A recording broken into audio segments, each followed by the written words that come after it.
bahwa Pancasila yang saya gali dan saya persembahkan kepada rakyat Indonesia, bahwa Pancasila itu adalah benar-benar satu dasar yang dinamis. Sejak Indonesia merdeka tahun 1945, Pancasila telah menjadi dasar negara dan panduan hidup bangsa. Namun, perjalanan penerapan nilai-nilai Pancasila tidak selalu mudah. Dari masa awal kemerdekaan, Orde Lama, Orde Baru, hingga akhirnya memasuki era reformasi.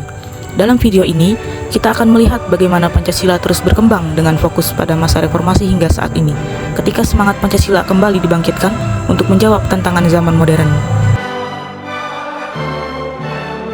Tahun 1998 menjadi titik balik besar dalam sejarah Indonesia.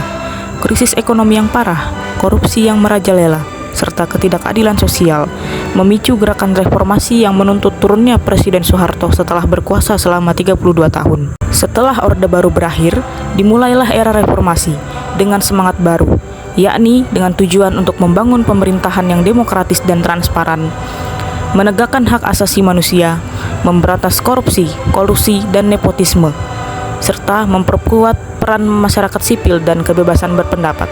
Namun sayangnya, pada periode awal reformasi, Pancasila justru diabaikan karena traumatisnya masyarakat akibat penyalahgunaannya oleh Orde Baru.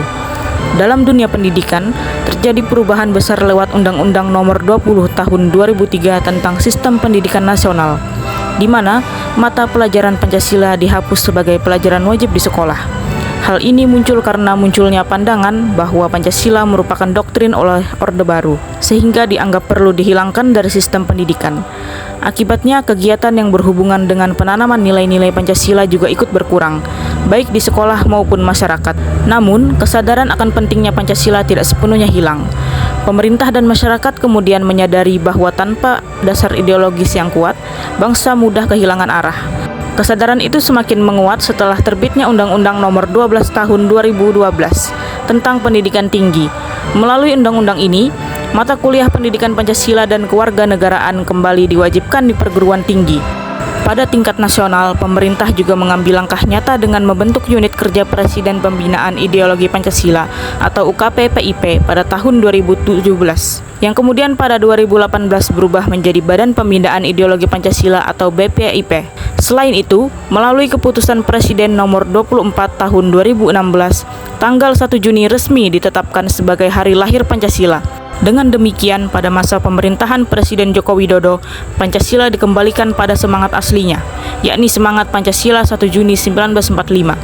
Pancasila bukan sekadar ideologi politik, melainkan jiwa dan jati diri bangsa Indonesia yang lahir dari perjuangan melawan kolonialisme dan tumbuh dari keberagaman budaya Nusantara. Pancasila adalah dasar mengapa kita semua bisa ada di sini, bersatu sebagai bangsa Indonesia. Peristiwa setelah reformasi menunjukkan nilai-nilai ketuhanan, kemanusiaan, persatuan, kerakyatan, dan keadilan sosial dalam Pancasila yang kembali dihidupkan setelah sempat terabaikan. Dari peristiwa ini, saya belajar bahwa Pancasila bukan sekadar simbol, tetapi pedoman hidup yang harus terus dijaga agar bangsa tidak kehilangan jati diri. Nilai-nilai Pancasila masih sangat relevan bagi generasi muda saat ini, terutama semangat persatuan, toleransi, dan tanggung jawab sosial di tengah tantangan zaman modern dan arus globalisasi.